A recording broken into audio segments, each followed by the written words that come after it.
হয়েছে।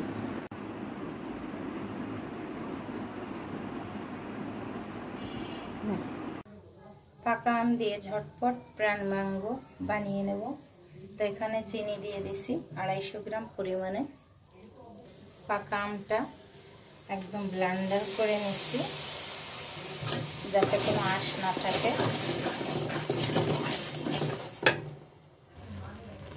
এখানে 2 বল আম নিয়ে নিচ্ছি, প্রায় 4 কেজির মতো। আর একটু চিনি দিয়ে দিলাম। টক মিষ্টি প্রাণ ম্যাঙ্গো বাটারটা তৈরি করে নেব।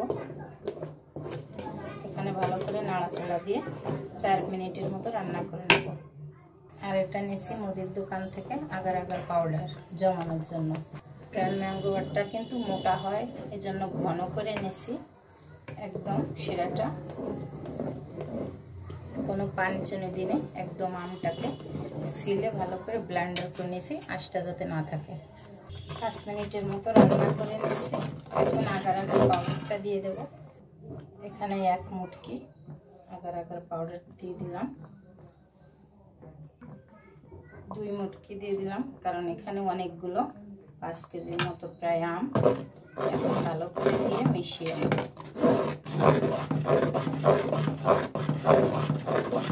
পাউডারটা দিয়ে 1 মিনিটের মতো রান্না করে নিয়েছি, এখন নামিয়ে নেব।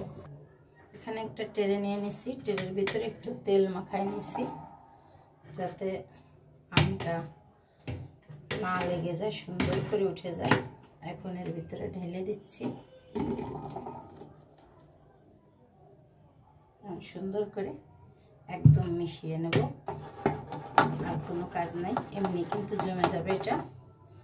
তা হয়ে গেল আমার এখানে টক মিষ্টি। হ্যাঁ হ্যালো, আজ দেখেন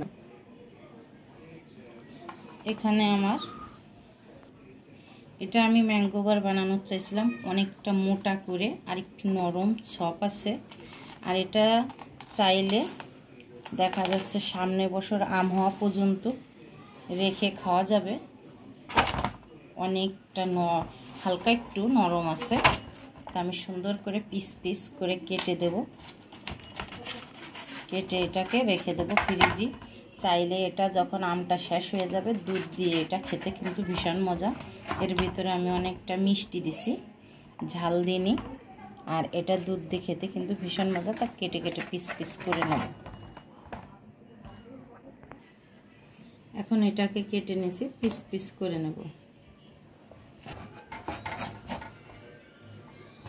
এভাবে পিস পিস করে নেব।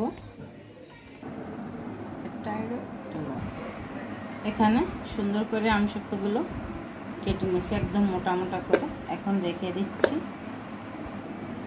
আরেকটা আমসত্ত্ব বানিয়ে নিয়েছি একদম পাতলা।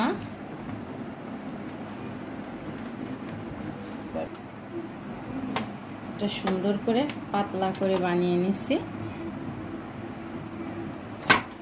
একদম উঠে গেছে।